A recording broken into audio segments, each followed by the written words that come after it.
In this tutorial, I'll show you how to fix Snapchat camera problem. And if this video does help you in any way, please consider subscribing to the channel with notifications turned on and liking the video, as it does mean a lot to the channel. So now if you are having a problem with your camera and it says something like Snapchat is a camera app, to continue you'll need to allow camera access in settings, or your camera is not working for some reason, what you want to go ahead and do is just go over to your settings.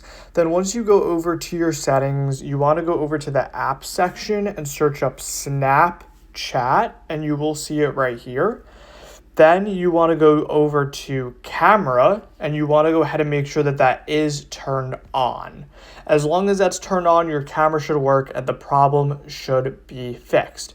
If this video did help you in any way, please consider subscribing to the channel with notifications turned on and checking out a bunch of the other how-to videos on this YouTube channel. So hopefully you did find this video helpful, and yeah, that's about it. Peace.